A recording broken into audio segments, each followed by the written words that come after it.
ये हमारी one time की सेटिंग होती है। जब भी हम फर्स्ट टाइम अपने प्रोजेक्ट को क्रिएट करते हैं तब हमें इन बेसिक कॉन्फ़िगरेशंस को करने की ज़रूरत होती है। बेसिक कॉन्फ़िगरेशन क्या कि हमारे पास एक फाइल होगी कोई ना कोई, कौन सी startup.cs की। अब इस startup.cs के अंदर हमने देखना है किसमें यहाँ पे जो कुछ भी लिखा है एज इट इज़ आपने इसे रीड करके इम्प्लीमेंट कर लेना है। Go to configure services function कि हमने इस फंक्शन में जाना है।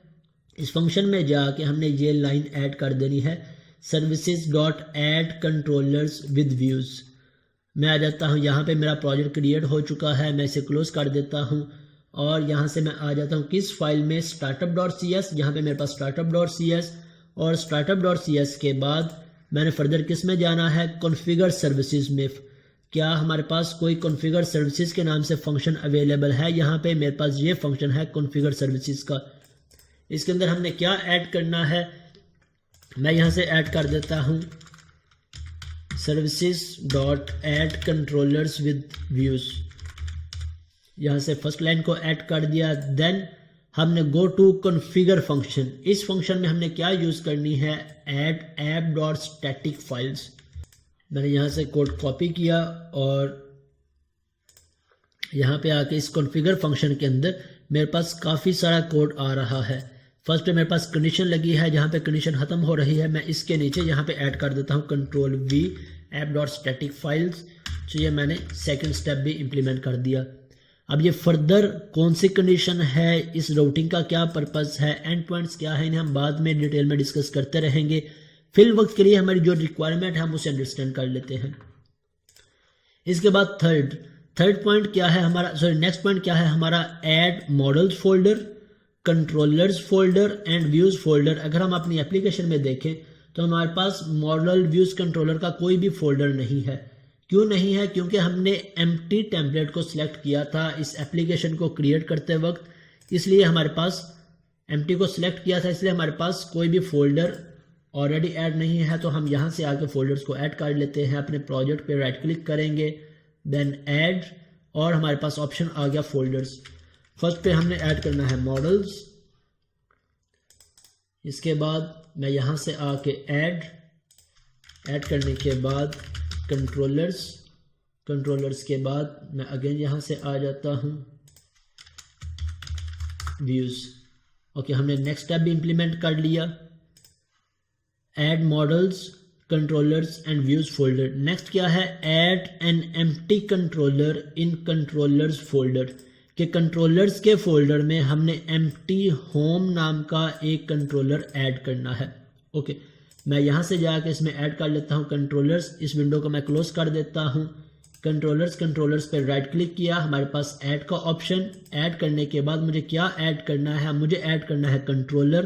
तो यहाँ से हमारे पास कंट्रोलर का ऑप्शन, कंट्रोलर पे क्लिक किया। फर्दर मेरे पास एक पॉपअप विंडो डिस्प्ले हो जाएगी। मुझे एम्प्टी कंट्रोलर चाहिए, मुझे MVC कंट्रोलर चाहिए रीड राइट एक्शंस के साथ, यहाँ MVC कंट्रोलर चाहिए व्यूज़ के साथ यूजिंग एंट्री फ्रेमवर्क। सो हमारी क्या रिक्वायरमेंट है, एम्प्टी कंट्रोलर। मैं एम्प्टी कंट्रोलर पे क्लिक करता हूँ, ऐड पे क्लिक किया, एक और विंडो डिस्प्ले हो गई। अब यहाँ से आके मैं इस कंट्रोलर का नेम चेंज कर सकता हूँ। हमने क्या नेम रखना है, होम कंट्रोलर। यहाँ पे हमारे पास होम कंट्रोलर है, तो यहाँ से आके हम इसे होम कंट्रोलर ही रहने देते हैं। कंट्रोलर के नेम रखते वक्त याद रखिएगा हम पोस्ट फिक्स यूज करते हैं कंट्रोलर। जो भी इसका नाम हम रखना चाहें, मैं इसका कैटेगरी नाम रखना चाहूँ कैटेगरी कंट्रोलर, प्रोडक्ट रखना चाहूँ तो product controller. Means post fix हमने कंट्रोलर को लाजमी यूज करना है। अगर हम इसे यूज नहीं करते तो ये हमारा एक कंट्रोलर कंसिडर नहीं होगा, हमारी सिंपल C# की क्लास कंसिडर होगी। सो इसलिए हम यहाँ पे कंट्रोलर नेमिंग कन्वेंशन को लाजमी यूज करेंगे। अभी हमने कौन सा कंट्रोलर ऐड करना है, होम कंट्रोलर, और इसके बाद ऐड पे क्लिक कर दिया तो अब मेरे पास एक होम नाम का कंट्रोलर ऐड हो जाएगा। अब इस कंट्रोलर के अंदर अगर हम देखें तो हमारे पास यहाँ पे कॉलन यूज हो रहा है, कॉलन के बाद कंट्रोलर। हमें पता है कॉलन किस पर्पज के लिए यूज होता है, हम ऊप के कोर्स के अंदर डिस्कस कर चुके हैं। कॉलन हम यूज करते हैं इनहेरिटेंस के लिए।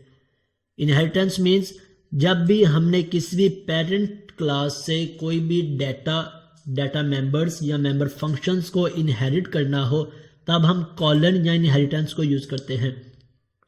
अब इस हमारी पेरेंट क्लास कौन सी है? कंट्रोलर।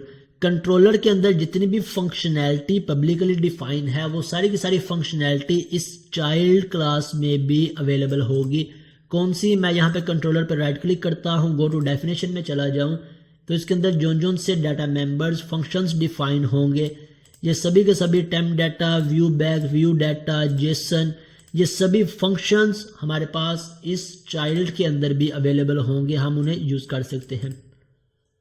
अगर हम इसके नीचे देखें तो हमारे पास एक फंक्शन क्रिएट हुआ है बाय डिफॉल्ट, किस नाम से? इंडेक्स नेम का फंक्शन क्रिएट हुआ है जिसकी रिटर्न टाइप क्या है? आई एक्शन रिजल्ट, और ये रिटर्न क्या कर रहा है? व्यू।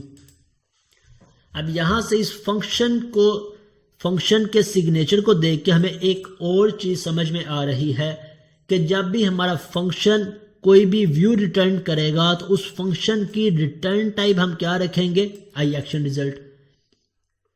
बिल्कुल सिमिलर है किस तरह से, अगर मैं यहां पे आके वाइड करता हूं गेट नेम,